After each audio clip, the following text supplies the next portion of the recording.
ഞാൻ സുദർശൻ.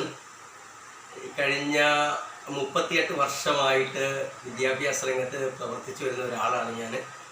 ഇംഗ്ലീഷാണ് എൻ്റെ സബ്ജക്റ്റ്. ഞാൻ എടുക്കുന്നത് ഇംഗ്ലീഷിൻ്റെ അടിസ്ഥാന ഗ്രാമറാണ്. അതായത് ഇത് പ്രയോജനപ്പെടുത്തുന്നത് എല്ലാ വിധത്തിലുള്ള ആളുകൾക്കും, അതായത് സ്കൂൾ ഗോയിങ് സ്റ്റുഡൻസിന്, കോളേജിൽ പഠിക്കുന്ന കുട്ടികൾക്ക്, അതേപോലെ അതിലുപരി PSC പരീക്ഷയ്ക്ക് പ്രിപ്പയർ ചെയ്യുന്ന കുട്ടികൾക്ക് വളരെ ഫലപ്രാപ്തിയിലുള്ള ഒരു ഗ്രാമർ അധിഷ്ഠിതമായിട്ടുള്ളൊരു കോഴ്സാണ് ഞാനിവിടെ ചെയ്യാൻ ഉദ്ദേശിക്കുന്നത്.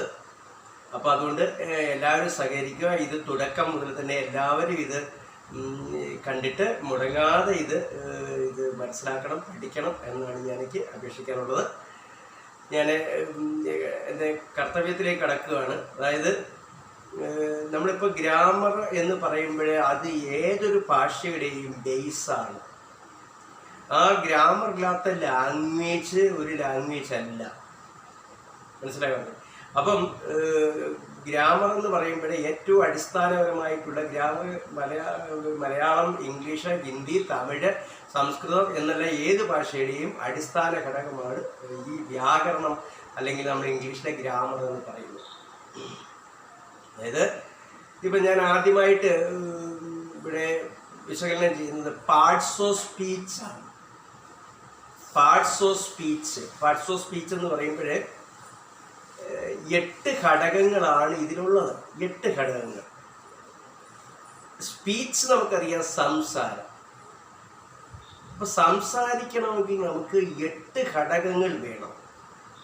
ഈ 8 ഘടകങ്ങൾ നമ്മൾ ഹൃദിസ്ഥമാക്കിയാൽ, എന്ന് വെച്ചാൽ വെറുതെ നമ്മൾ ബൈഹാർട്ടാക്കിയിട്ട് കാര്യമില്ല. ഇത് പ്രാക്ടിക്കലായിട്ട് നമ്മൾ മനസ്സിലാക്കി കഴിഞ്ഞാൽ നമുക്ക് സംസാരിക്കാൻ പ്രയാസമില്ല. ഈ 8 ഘടകങ്ങളില്ലാതെ നമുക്ക് സംസാരിക്കാൻ പറ്റില്ല.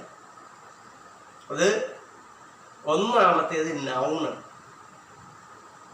2 pronoun, 3 verb, 4 adverb, 5 interjection, 6 conjunction, 7 preposition. അപ്പം ഈ 7 പറഞ്ഞുള്ളൂ. അപ്പം noun, pronoun, adjective, verb, adverb, interjection, conjunction, preposition 8 അപ്പം മൂന്നാമത്തെ ഞാൻ മുമ്പേ വിട്ടുപോയെന്ന് തോന്നുന്നു, വെർബ്.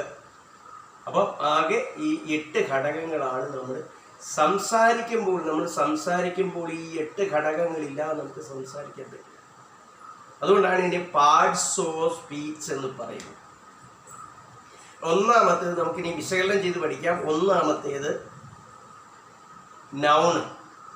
ഇപ്പം നൗൺ എന്നാൽ എന്തെന്ന് ചോദിച്ചാൽ, നമ്മൾ കണ്ണുകൊണ്ട് കാണുന്ന എല്ലാം നൗണാണെന്ന് പറയുന്നതായിരിക്കും ഏറ്റവും ഉചിതം. നമ്മൾ കാണുന്നതിനെല്ലാം എന്തുണ്ട്? ഒരു പേരുണ്ട്. എന്തിനും ഒരു പേരുണ്ട്. അതൊരു വ്യക്തിക്കായാലും ഒരു വസ്തുവിനായാലും പറഞ്ഞില്ലേ, എല്ലാത്തിനും ഒരു പേരുണ്ട്. ആ പേരിനെയാണ് നമ്മൾ നൗൺ എന്ന് പറയുന്നത്. അപ്പോൾ നമുക്കിങ്ങനെ പറയാം, noun is the name of A person, A place, A thing or an institution. A person, ഏതെങ്കിലും ഒരു പേഴ്സന്റെ പേര്. ഇപ്പം നമ്മളൊരു എക്സാമ്പിളിന് വേണ്ടി പറയുന്നു, രാമ. പ്ലേസ്, ഇഷ്ടംപോലെ പ്ലേസ് ഉണ്ട്. തിരുവനന്തപുരം. അപ്പം പേഴ്സണായി, പ്ലേസായി, തിങ് എന്ന് പറയുമ്പോൾ ഓബ്ജക്റ്റ്, എന്തെങ്കിലും ഒരു വസ്തു, റേഡിയോ, പെൻ, എന്തെങ്കിലും ഒന്ന്, ഏതെങ്കിലും ഒരു വസ്തുവിൻ്റെ പേര്. പറയാൻ ഇൻസ്റ്റിറ്റ്യൂഷൻ. ഇൻസ്റ്റിറ്റ്യൂഷൻ എന്ന് പറയുമ്പോഴേ ഒരു സ്ഥാപനമാണ്. ഏത് സ്ഥാപനത്തിൻ്റെയും പേര്, നമുക്ക് ഒരുപാട് സ്ഥാപനങ്ങളുണ്ട്. സെക്രട്ടേറിയറ്റ്, പരീക്ഷാ Bhavan, Kerala state electricity board, ഇതുപോലുള്ള ഒരുപാട് സ്ഥാപനങ്ങളുണ്ട്. ഈ സ്ഥാപനങ്ങളുടെ പേര്, ഇതാണ് നൗണിൻ്റെ ഒരു ഡെഫിനിഷൻ എന്ന് പറയുന്നത്. Noun is the name of A person, A place, A thing or an institution. മനസ്സിലായല്ലോ? അപ്പം അതിനെ ഓരോ എക്സാമ്പിൾ വെച്ച് ഞാൻ പറഞ്ഞു. ബാക്കി നിങ്ങൾ കണ്ടെത്തി പഠിക്കുക. സംശയങ്ങളൊക്കെ ദൂരീകരിക്കണം. അതിനുള്ള സംവിധാനം നമുക്ക് ചെയ്യാം. അടുത്തതെന്ന് പറഞ്ഞാൽ പ്രോനൗൺ. പ്രോനൗൺ എന്ന് പറഞ്ഞാൽ നമ്മൾ പറഞ്ഞിട്ട് നമ്മൾ കണ്ണുകൊണ്ട് കാണുന്ന ഏതൊരു വസ്തുവിനും ഒരു പേരുണ്ട്. ആ പേരിന് പകരം നമ്മൾ ഉപയോഗിക്കുന്ന പദമാണ് പ്രോനൗൺ. ഒരു പേര് രാമ നമ്മൾ പറഞ്ഞു, നൗണാണ് രാമ. അതിൻ്റെ പ്രോനൗൺ എന്ന് പറയുമ്പോൾ രാമന് പകരം പറയുന്നത്, രാമന് പകരം പറയുന്നത് ഹീ ആണ്. ഹീ. സീത ഷീ ആണ്. ഒരു പ്ലേസ്, അതിന് നൗണ് നമ്മൾ പറഞ്ഞു തിരുവനന്തപുരം, അതിന് പകരം നമ്മൾ പറയുന്നത് ഇറ്റാണ്. ഒരു വസ്തു ഇറ്റ്. ഇനി നമുക്ക് കുറച്ച് പ്ലൂറൽ രൂപത്തിലുള്ളത് നോക്കാം. ബേഡ്സ്, അത് നൗണാണ്, പക്ഷെ അത് പ്ലൂറലാണ്. ഒരു ബേഡേ ഉള്ളെങ്കിൽ അതിന് ഇറ്റ് എന്ന് പറയുന്നു. ഒന്നിലധികം, രണ്ടോ അതിലധികമോ ഉണ്ടെങ്കിൽ അതിലോ പ്ലൂറൽ എന്ന് പറയുന്നത്, അല്ലെ ഒന്നേ ഉള്ളെങ്കിൽ സിംഗുലർ എന്ന് പറയും. അപ്പം ഒരു പക്ഷിയാണെങ്കിൽ സിംഗുലർ ആണെങ്കിൽ ഒന്നേ ഉള്ളെങ്കിൽ ഇറ്റെന്നും, പക്ഷികളാണെങ്കിൽ അപ്പം മോർ ദാൻ വൺ, ഒന്നിൽ കൂടുതലുണ്ട്, പക്ഷികളാണെങ്കിൽ ദേ എന്നും പറയും. അപ്പം ഇതൊക്കെയാണ് പ്രോനൗൺ എന്ന് പറയുന്നത്. ഹീയെ, ഷീയെ, it, they. He, she, it, they. ഇതാണ് പ്രോനൗൺ എന്ന് പറയുന്നത്. അപ്പം അത് മനസ്സിലായി. ഇനി അടുത്തത് ആഡ്ജക്റ്റീവ്. മൂന്നാമത്തേത് ആഡ്ജക്റ്റീവ്. ആഡ്ജക്റ്റീവ് എന്ന് പറയുമ്പോഴേ നാമവിശേഷണമെന്ന് പറയും. നമ്മൾ മലയാളത്തിൽ പറയുകയാണെങ്കിൽ നാമവിശേഷണം, നാമത്തെ വിശേഷിപ്പിക്കുന്നത്. നാമത്തെ വിശേഷിപ്പിക്കുന്ന ഒരു നാമം. അക്ബർ ഒരു നാമമാണ്. അക്ബറിനെ ഒന്ന് വിശേഷിപ്പിച്ച് പറഞ്ഞേട്ടെ. അക്ബർ ചക്രവർത്തിയായിരുന്ന അക്ബർ ഉണ്ടല്ലോ, അദ്ദേഹം തന്നെ ആയിക്കോട്ടെ. Akbar was A great ruler. Akbar was A great ruler. അപ്പം ആ അക്ബറിനെ നമ്മൾ വിശേഷിപ്പിക്കുന്ന പദമാണ് ഗ്രേറ്റ്. ഗ്രേറ്റ്. അപ്പം ഗ്രേറ്റ് എന്ന് പറയുന്നത് ആഡ്ജക്റ്റീവാണ്. ചിത്ര, നമ്മുടെ പാട്ട് പാടുന്ന ചിത്ര. ചിത്ര ഈസ് എ സ്വീറ്റ് സിംഗർ. അപ്പം ആ സിംഗറിനെ, ചിത്രയെ വിശേഷിപ്പിച്ചിരിക്കുന്ന പദമാണ് സ്വീറ്റ്. അപ്പം ബ്യൂട്ടിഫുൾ, സ്വീറ്റ്, ഹാൻസം, ഗ്രേറ്റ് തുടങ്ങി ഒരു നൗണിനെയോ പ്രോനൗണിനെയോ വിശേഷിപ്പിക്കുന്ന പദമാണ് എന്ത്? ആഡ്ജക്റ്റീവ്. ഇനി അടുത്തത് നാലാമത്തേതാണ് വെർബ്.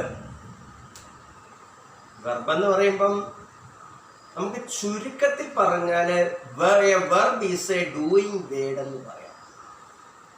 ഒരു വെർബ് എന്ന് വെച്ചാൽ എന്താണ്? ഒരു ഡൂയിങ് വേർഡാണ്. ഡൂയിങ് വേർഡ് എന്ന് പറഞ്ഞാൽ പ്രവൃത്തി വരുന്ന, പ്രവൃത്തിയെ കുറിക്കുന്ന ആ പദമാണ് എന്ത്? വെർബ് അല്ലെങ്കിൽ ക്രിയ എന്ന് പറയുന്നത്. അപ്പോൾ ഒരു വാക്ക് അത് ഒരു പ്രവൃത്തിയെ കുറിക്കുന്നതാണ്. ഒരുപാട് പ്രവൃത്തികൾ നമുക്കറിയാം. കഴിക്കുക, നോക്കുക, വരിക, പോകുക, ഇരിക്കുക, കിടക്കുക, ശ്രദ്ധിക്കുക തുടങ്ങി ഇതെല്ലാം ക്രിയകളാണ്. ഇതെല്ലാം ഓരോ പ്രവൃത്തിയെ കുറിക്കുന്നതാണ്. അപ്പം അതുകൊണ്ടാണ് ഞാൻ പറഞ്ഞത് a verb is a doing word. മറ്റൊരു തരത്തിൽ നമുക്ക് പറയാം a verb is a word which is used to show an action. ഒരു ആക്ഷനെ കാണിക്കുന്ന, ആക്ഷൻ മീൻസ് പ്രവൃത്തി, ഒരു ആക്ഷനെ, ഒരു പ്രവൃത്തിയെ കുറിക്കുന്ന പദമാണ് എന്ത്? വെർബ് എന്ന് പറയുന്നത്. ആക്ഷനെ കുറിക്കുന്ന പദമാണ് വെർബ്. ഒരുപാട് വെർബ്സ് ഉണ്ട്. നമ്മൾ ചെയ്യുന്നതെല്ലാം വെർബ്സാണ്, ക്രിയകളാണ്. നമ്മൾ ചെയ്യുന്നതല്ല. കാണുക ഒരു ക്രിയയിൽ, എഴുതുക ഒരു ക്രിയയിൽ, അങ്ങനെ ധാരാളം ക്രിയകൾ. ഇനി ആഡ്വർബ്. ആഡ്വർബ് എന്ന് പറയുമ്പോൾ ഒരു വെർബിനെ വിശേഷിപ്പിച്ച് പറയുന്നതാണ് ആഡ്വർബ്. ഒരു വെർബിനെ വിശേഷിപ്പിച്ച് പറയും. നൗണിനെ വിശേഷിപ്പിച്ച് പറഞ്ഞാൽ അത് ആഡ്ജക്റ്റീവാണ്. വെർബിനെ വിശേഷിപ്പിച്ച് പറഞ്ഞാൽ അത് ആഡ്വർബാണ്. ഒരു വെർബ് വാക്ക്, WALK, അതിനെ വിശേഷിപ്പിച്ച് പറയുന്ന ഒരു പദമാണ് സ്ലോലി. Walk slowly. അപ്പം സ്ലോലി എന്ന് പറയുന്നത് ഒരു എന്താണ്, ആഡ്വർബാണ്. ആ വെർബിനെ, വാക്ക് എന്ന് പറയുന്ന വെർബിനെ വിശേഷിപ്പിച്ച് പറഞ്ഞിരിക്കുന്ന പദമാണ് എന്താണ്, slowly. Walk slowly. Swing, sweetly. Sweetly. Sing sweetly. ആ സിങ് എന്ന് പറഞ്ഞ ക്രിയയാണ്. ആ ക്രിയയെ വിശേഷിപ്പിച്ച് പറഞ്ഞതാണ് സ്വീറ്റിലി. Speak fluently. ഫ്ലുവൻ്റ്ലി.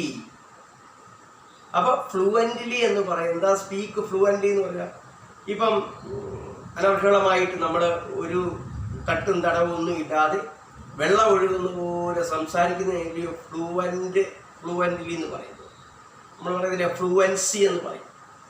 അപ്പം സ്പീക്ക് ഫ്ലുവൻ്റ്ലി. ഫ്ലുവൻ്റ്ലി എന്ന പദം അപ്പം എന്താണ്, ആഡ്വർബാണ്. അപ്പം ആഡ്വർബ്സ് ധാരാളമുണ്ട്. അത് ഈ പറയുന്നത് അത്രയേ ഉള്ളൂ എന്ന് വിചാരിക്കരുത്. ബാക്കി നമ്മൾ എന്ത് ചെയ്യണം, മനസ്സിലാക്കി ഓരോന്ന് ഓർത്ത് എടുത്തുകൊള്ളുക. മനസ്സിലായി? അപ്പം ആഡ്വർബ് വരെയായി. അടുത്തതെന്ന് പറഞ്ഞാൽ ഇന്റർജെക്ഷൻ. ഇന്റർജെക്ഷൻ എന്ന് പറയുമ്പോൾ അതിന് വ്യാക്ഷേപകം എന്നാണ് അതിൻ്റെ മലയാള പ്രയോഗം. വ്യാക്ഷേപകം, ഇന്റർജെക്ഷൻ. അപ്പം നമ്മൾ interjection shows A sudden feeling. Sudden feeling എന്ന് പറയുമ്പോൾ പെട്ടെന്നുണ്ടാകുന്ന വികാരങ്ങളെ. നമ്മളിപ്പോൾ ഒരു പാമ്പിനെ കണ്ടു. പാമ്പിനെ കാണുമ്പോൾ നമ്മൾ എന്ത് പറയുന്നു, ഹാ എന്ന് പറയുന്നു. ചിലപ്പോൾ ഓ എന്ന് പറയുന്നു, ചിലപ്പോൾ അലാസ് എന്ന് പറയുന്നു. ഇതൊക്കെ എന്താണ്, നമുക്ക് പെട്ടെന്നുണ്ടാകുന്ന വികാരങ്ങളാണ്. അപ്പൊ ഈ പെട്ടെന്നുണ്ടാകുന്ന ഈ വാക്കുകളുടെ എല്ലാം ശേഷം, അതിന് ശേഷം ഒരു എക്സ്ക്ലമേഷൻ മാർക്ക് നമ്മൾ ഇടാറുണ്ട്. ഹാ, ഓ, അലാസ്, ഇതിനൊക്കെ ശേഷം ഒരു എക്സ്ക്ലമേഷൻ മാർക്ക് നമ്മൾ ഇടാറുണ്ട്. അപ്പൊ പെട്ടെന്നുണ്ടാകുന്ന നമ്മുടെ സഡൻ ഫീലിങ്സ്, പെട്ടെന്നുണ്ടാകുന്ന വികാരങ്ങളെ പ്രതിഫലിപ്പിക്കുന്ന പദങ്ങളെയാണെന്ന് പറയുന്നത് ഇന്റർജെക്ഷൻ എന്ന് പറയുന്നത്. ഇനി അടുത്തത് ഇന്റർജെക്ഷൻ, പെട്ടെന്നുണ്ടാകുന്ന ഫീലിങ്സ് ആണ്. ഞാൻ പറഞ്ഞു, ഉദാഹരണം പറഞ്ഞു. അടുത്തത് എന്താണ്, ഇന്റർജെക്ഷൻ കൺജങ്ഷൻ. എന്താ കൺജങ്ഷൻ എന്ന് പറയുമ്പോൾ ഘടകം എന്നാണ് അതിൻ്റെ മലയാളം. ഘടകം എന്നുവെച്ചാൽ നമ്മൾ രണ്ട് വാക്കുകളെയോ രണ്ട് വാചകങ്ങളെയോ യോജിപ്പിക്കുമ്പോൾ അതിനുവേണ്ടി ഉപയോഗിക്കുന്ന പദത്തിനെയാണ് നമ്മൾ എന്ത് പറയുന്നത്, കൺജങ്ഷൻ എന്ന് പറയുന്നത്. Conjunction connects two words or sentences.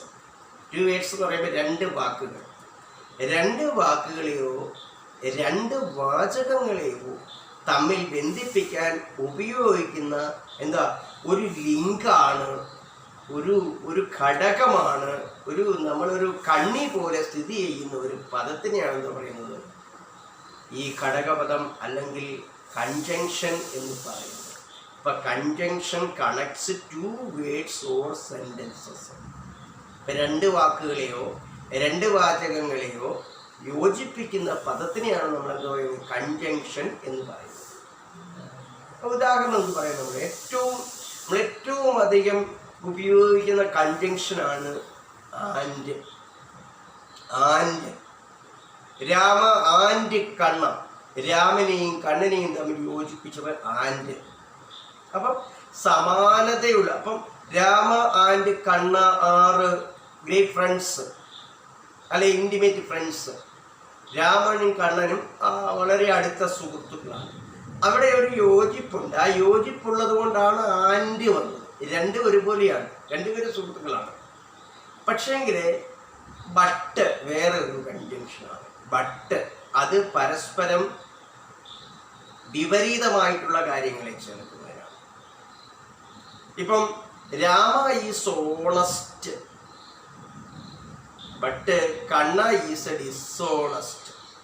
അപ്പോൾ ഓണസ്റ്റ് എന്ന് പറയുന്നത് പോസിറ്റീവും ഡിസോണസ്റ്റ് എന്ന് പറയുന്നത് നെഗറ്റീവുമാണ്.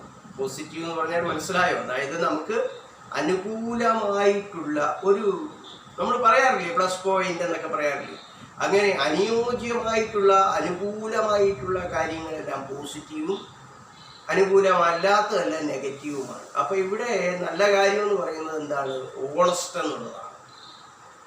എന്നാൽ ഡിസോണസ്റ്റ് എന്നുള്ളത് എന്താണ്? നെഗറ്റീവാണ്. അപ്പം ഒരു പോസിറ്റീവിനെയും ഒരു നെഗറ്റീവിനെയും തമ്മിൽ യോജിപ്പിക്കുമ്പോൾ അവിടെ ബട്ട്.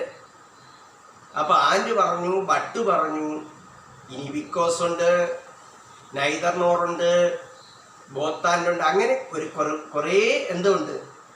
കൺജങ്ഷൻസ് ഉണ്ട്. ഏറ്റവും കൂടുതൽ നമ്മൾ ഉപയോഗിക്കുന്ന കൺജങ്ഷൻ ആൻഡും ബട്ടുമാണ്, സംശയമില്ല. ഇനിയും അടുത്തതെന്ന് പറഞ്ഞാൽ പ്രിപ്പോസിഷനാണ്. ഏറ്റവും ഒടുവിലെത്തത് പ്രിപ്പോസിഷൻ. പ്രിപ്പോസിഷൻസ് ഒന്നുമില്ലാതെ നമുക്ക് സംസാരിക്കാനും പറ്റില്ല, എഴുതാനും പറ്റില്ല. നിങ്ങൾക്ക് പ്രിപ്പോസിഷൻസ് അറിയാമോ? ഇന്ന്, at, with, on, above, below, over, under, ഇതെല്ലാം എന്താ? പ്രിപ്പോസിഷൻസ് ആണ്. അപ്പം പ്രിപ്പോസിഷൻ എന്ന് പറഞ്ഞാൽ ഒരു വാചകത്തിൽ നമുക്ക് സബ്ജക്റ്റ് കാണുമല്ലോ. ഞാൻ പറയാം, a preposition is a word used before a noun or a pronoun to show its relation with the other words in a sentence എന്നാണ്. ഒരു സെന്റൻസിലെ നൗണിനോ പ്രോനൗണിനോ ആ സെന്റൻസിലെ മറ്റ് ഭാഗങ്ങളുമായിട്ട് ബന്ധപ്പെടുത്തുന്നതിന് ഉപയോഗിക്കുന്ന പദമാണ് പ്രിപ്പോസിഷൻ. ദി ക്യാറ്റ് എന്ന് പറയുന്നത് നൗണാണ്.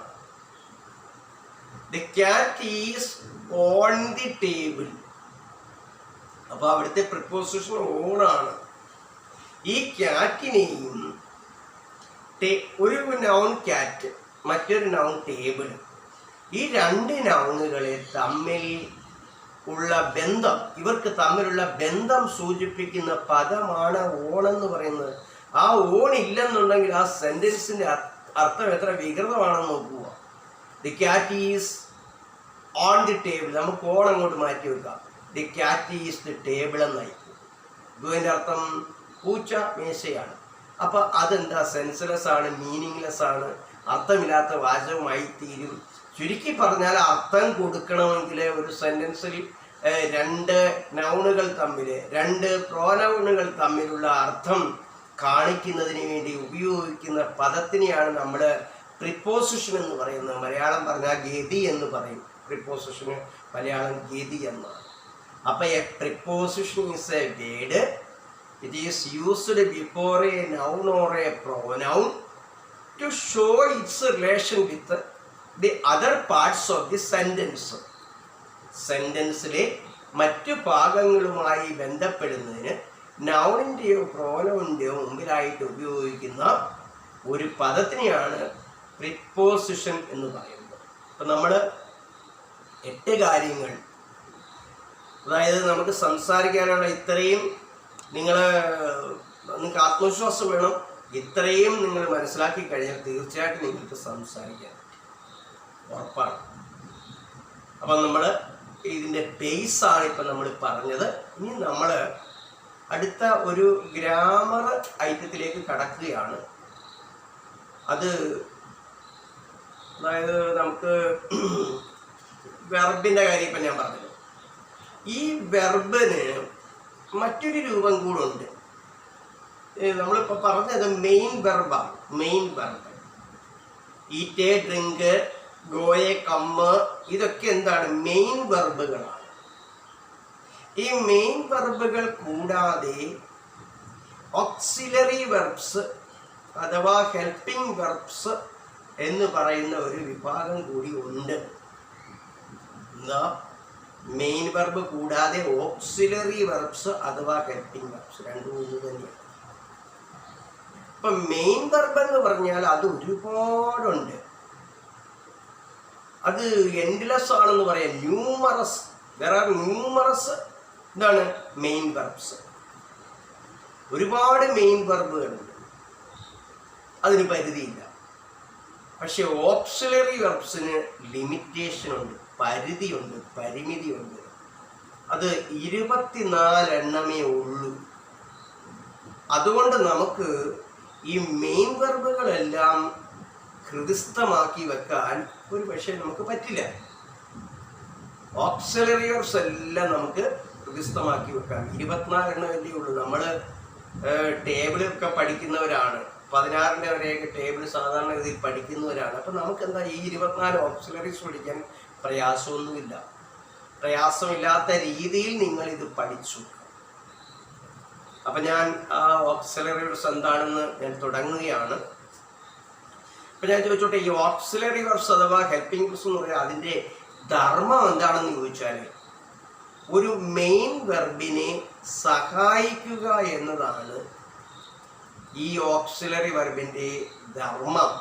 അതുകൊണ്ടാണ് ഇതിനെ ഹെൽപ്പിംഗ് വെർബ് എന്നുകൂടെ വിളിക്കുന്നത്. ഹെൽപ്പ് ചെയ്യുകയാണ്. എന്തിനെയാണ്? മെയിൻ വെർബിനെ ഹെൽപ്പ് ചെയ്യുകയാണ്. മെയിൻ വെർബിന് ചിലപ്പോൾ ഒറ്റയ്ക്ക് നിൽക്കാൻ കഴിയാത്ത അവസരത്തിൽ അതിനൊരു സഹായമായിട്ട് വരുന്ന ക്രിയയാണ് സഹായ ക്രിയകൾ എന്ന് മലയാളത്തിൽ പറയും. ഞാനത് പറഞ്ഞു തുടങ്ങുകയാണ്. ഈസ്, ആറ്, നിങ്ങളതൊക്കെ എഴുതിയെടുത്ത് പഠിക്കണം. Is, are, am, was, were, do, does, did, has, have, had, can, could, will, would, shall, should, may, might, must, need, dare, DARE ആണ് ഡയർ, OTQ, OUGHT, OTQ. അപ്പോൾ OTQ യൂസ്ഡ് ടു, USED, 24 എണ്ണവും ഞാൻ പറഞ്ഞിട്ടുണ്ട്. ഒരു തവണ കൂടെ പറയാൻ കാര്യമില്ലല്ലോ. നിങ്ങളിത് സാവകാശം വെച്ച് ഇങ്ങനെ നിങ്ങളിത് പഠിക്കുക. ഒന്നുകൂടെ ഞാൻ പറഞ്ഞേക്കാം. Is, are, am, was, were, do, does, did, has, have, had, can, could, will, would, shall, should, may, might, must, need, dare, OTQ, used to. 24 എണ്ണമായി. അപ്പം ഈ ചില അവസരങ്ങളിൽ ഞാൻ ചോദിക്കട്ടെ, നമുക്ക് ഓക്സിലറി വെർബ് ഇല്ലാതെ ഒരു സെന്റൻസ് എഴുതുവാനോ സംസാരിക്കുവാനോ കഴിയത്തില്ല എന്ന് പറയുന്നതിൽ അർത്ഥമില്ല. കഴിയും. ഓക്സിലറി വെർബ് വേണ്ട. ദേ വർക്ക് നീറ്റ്ലി. ആ സെന്റൻസിൽ ഓക്സിലറി ഇല്ല. സെന്റൻസ് തെറ്റാണ്. അല്ല, ശരിയാണ്. ദേ വർക്ക് നീറ്റ്ലി. ഓക്സിലറി ഇല്ല. പക്ഷേ അതിനകത്തിൽ ഓക്സിലറി ഉണ്ട്. കാരണം അതിലെ ഓക്സിലറി വെർബ് മറഞ്ഞിരിക്കുകയാണ്, ഒളിഞ്ഞിരിക്കുകയാണ്. നമ്മൾ അതിനെ എന്ത് ചെയ്യണം? ആ ഒളിഞ്ഞിരിക്കുന്ന ഓക്സിലറിയെ വെളിയിൽ കൊണ്ടുവരണം. ഒളിഞ്ഞിരിക്കുന്ന എന്തിലാണെന്ന് അറിയാം? ഓക്സിലറി വെർബ് ഒളിഞ്ഞിരിക്കുന്ന ഒരു മെയിൻ വെർബിനകത്തിലാണ്. അപ്പം അപ്പൊ they work neatly, they work neatly. Verb ഏതാണ്? മെയിൻ വെർബ് ഏതാണ്? വർക്ക്. ആ വർക്കിൽ ഒരു ഓക്സിലറി വെർബ് ഉണ്ട്. ആ വർക്കിലുള്ള ഓക്സിലറി ഏതാണെന്നറിയോ? ഡു ആണ്. ഡു ആണെന്ന് നമ്മൾ ധരിച്ചേ പറ്റൂ. അങ്ങനെ നമ്മൾ അതിനെ സ്പ്ലിറ്റ് ചെയ്തെടുക്കുക എന്നാണ് പറയുന്നത്. അപ്പം നമുക്ക് ഓക്സിലറി വെർബ് തന്നിട്ടില്ലാത്തപ്പോൾ, നമുക്ക് സെന്റൻസിൽ അതിൽ ഓക്സിലറി ഡയറക്റ്റ് തന്നിട്ടില്ല, പക്ഷെ നമുക്കത് ആവശ്യമായി വരുമ്പോൾ നമ്മൾ എന്ത് ചെയ്യണം? തന്നിരിക്കുന്ന മെയിൻ വെർബിനെ സ്പ്ലിറ്റ് ചെയ്യുക എന്ന് പറഞ്ഞാൽ വിഭജിക്കുക എന്ന് പറയും. തന്നിരിക്കുന്ന മെയിൻ വെർബിനെ സ്പ്ലിറ്റ് ചെയ്ത് അതിൽ നിന്നും ഓക്സിലറി വെർബ് എടുക്കേണ്ടതാണ്. ഇങ്ങനെ സ്പ്ലിറ്റ് ചെയ്യുമ്പോൾ നമുക്ക് ഡു, ഡസ്, ഡിഡ് ഇതിലേതെങ്കിലും ഒരു ഓക്സിലറി വെർബ് ആയിരിക്കും കിട്ടുക. ആകെ 24 ഉണ്ട്, ബാക്കി 21 നമുക്ക് കിട്ടത്തില്ല. ഈ 3-ൽ ഏതെങ്കിലും ഒന്ന് കിട്ടും. ഒന്നുകിൽ ഡു കിട്ടും, അല്ലെങ്കിൽ ഡസ് കിട്ടും, അല്ലെങ്കിൽ ഡിഡ് കിട്ടും. ഡു കിട്ടുന്ന സാഹചര്യം ഏതാണെന്ന് ചോദിച്ചു കഴിഞ്ഞാൽ, ഒരു വെർബിൻ്റെ സാധാരണ രൂപം, ഒരു വെർബിൻ്റെ സാധാരണ പ്രസന്റ് ടെൻസ് രൂപം, അതിലൊന്നാണ് ഞാൻ വർക്ക് എന്ന് പറഞ്ഞത്. വർക്ക് ഒരു സാധാരണ പ്രസന്റ് ടെൻസ് രൂപമാണ് വർക്ക്. അതുപോലെ ഒരുപാട് ക്രിയകളുണ്ട്. Work, drink, eat, write, see, go, come, ഇതെല്ലാം എന്താ? സാധാരണ പ്രസന്റ് ടെൻസ് രൂപങ്ങളാണ്. നമുക്ക് ഇതിൽ നിന്നും കിട്ടുന്ന ഓക്സിലറി ഡു ആണെന്ന് ഞാൻ പറഞ്ഞു. സ്പ്ലിറ്റ് ചെയ്യുന്ന ഒരു രീതി ഞാൻ പറഞ്ഞു കേൾപ്പിക്കാം. അപ്പോൾ വർക്കിനെ നമ്മൾ സ്പ്ലിറ്റ് ചെയ്യണമെങ്കിൽ വർക്ക് എന്ന് എഴുതിയിട്ട് ഒരു സമം എടുക്കുക. Work is equal to, work സമം ഇടുക ഡു പ്ലസ് വർക്ക് എന്നാണ് അതിൻ്റെ സ്പ്ലിറ്റ് ചെയ്യുന്ന രീതി. എങ്ങനെയാണ്? Work is equal to do plus verb, do plus verb as it is എന്ന് വെച്ചാൽ വെർബ് എഴുതിയിട്ട് വെർബിൽ നിന്ന് കിട്ടുന്ന ഡു എടുത്തതിന് ശേഷം വെർബ് അതുപോലെ എഴുതിയാൽ മതി. ചുരുക്കി പറഞ്ഞാൽ ഒരു ഓർഡിനറി വെർബിൽ നിന്ന് നമ്മൾ ഡൂവിനെ എടുത്താൽ പിന്നീട് അവിടെ എന്താണ്? ആ വെർബ് അതുപോലെ തന്നെ നിലനിൽക്കുന്നു. വർക്കിൽ നിന്ന് ഡു ഇങ്ങ് എടുത്താലും വർക്കിന് മാറ്റമില്ല, വർക്ക് അങ്ങനെ തന്നെ അവിടെ നിലനിൽക്കുന്നു എന്നുള്ളതാണ്. ഇനിയും അതിൻ്റെ പാസ്റ്റ് ടെൻസ് അതിൻ്റെ പ്രസന്റ് പ്ലൂറലാണ് ഈ വർക്ക് എന്ന് പറയുന്നത്. പ്രസന്റ് പ്ലൂറൽ വെർബ്, അതിലാണ് ഡു ഉള്ളത്. ആ ഡു എടുത്താലും ആ ക്രിയയ്ക്ക് മാറ്റമില്ല. എന്നാൽ പ്രസന്റ് സിംഗുലർ വെർബാണ് എസ്ഒ ഇഎസ്ഒ ചേർന്ന് വരുന്നത്. വെർബിന്റെ അവസാനം എസ് അല്ലെങ്കിൽ ഇഎസ് ചേർന്ന് വരും. അപ്പോൾ വർക്കിന്റെ അവസാനം എസ് എന്നോ ഇഎസ് എന്നോ ചേർന്ന് വരാറുണ്ടല്ലോ. വർക്ക്സ് ഇഎസ് അല്ല ചേർന്ന് വരുന്നത്, എസ് തന്നെ. വർക്ക്സ് ചിലപ്പോഴൊക്കെ ഇഎസ് ചേർന്ന് വരും. ഇപ്പൊ ഗോയുടെ കൂടെ ഗോസ് എന്ന് പറയണമെങ്കിൽ ഇഎസ് ചേർന്നാണ് വരുന്നത്. അപ്പൊ ചില വെർബിന്റെ അവസാനം എസ്ഒ ഇഎസ്ഒ ചേർന്ന് വരും. അത്തരം വെർബുകളെ നമ്മൾ സ്പ്ലിറ്റ് ചെയ്യുമ്പോൾ ഡസ് എന്ന ഓക്സിലറി നമുക്ക് കിട്ടും. ഇത്രേ ഓർക്കാവുള്ളൂ. വെർബിന്റെ അവസാനം എസ്ഒ ഇഎസ്ഒ വന്നിട്ടുണ്ടോ, നമുക്ക് ഓക്സിലറി വെർബ് ഡസ് കിട്ടും. ഈ ഡസ് എന്ന് പറയുന്ന ഓക്സിലറി എടുത്തു കഴിഞ്ഞാൽ പിന്നെ അവിടെ അവശേഷിക്കുന്നത് എസ്സും ഇഎസ്സും ഇല്ലാത്ത ക്രിയയുടെ രൂപമായിരിക്കും. എന്നുവെച്ചാൽ വർക്ക്സിനെ നമ്മൾ